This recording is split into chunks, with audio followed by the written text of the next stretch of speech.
লোকটি এখানে তার বাগানের আমগুলো বড় করার জন্য এক কেমিক্যালের স্প্রে করে দেয় আর সাথে সাথে আমগুলো অনেক বড় আকারের হয়ে যায়।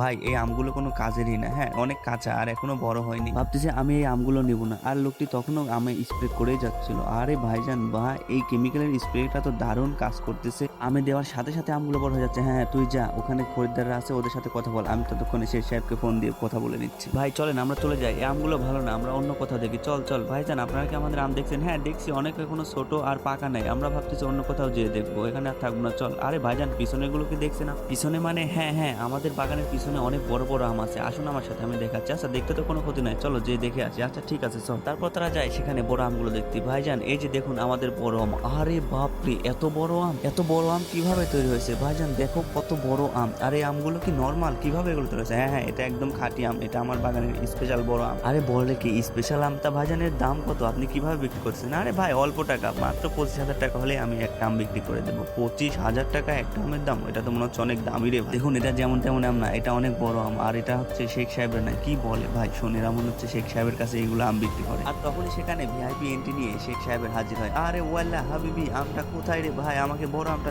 আচ্ছা আপনারা নালীরা ওইদিকে যে ঘুরতে থাকুন, আমি শেখ সাহেবের সাথে একটু ব্যবসা করবো। শেখ সাহেব এদিকে আসুন। হ্যাঁ ভাইজান ওই যে শেখ সাহেব চলে এসেছে, চলুন আমরা ওর কাছে যে আমটা বিক্রি করি। ঠিকই বলেছি, সেই গরিব আমটা নিতে পারবে না, আমি ওদের কাছে বিক্রি করবো। এই হেঁটো সবাই। ও আল্লাহ হাবিবি, এত বড় আম! আরে বাহ বাহ, আমি তো খুশি হয়ে গেছি। এই যা চায় নাস্তার ব্যবস্থা করে শেখ সাহেবের জন্য, ঠিক আছে? ও আল্লাহ হাবিবি, এই আমটা এত বড়, আমি এটা কিনতে চাই। আরে শেখ সাহেব এটা আপনার জন্যই রেখেছিলাম। বলো বলো এটার দাম কত?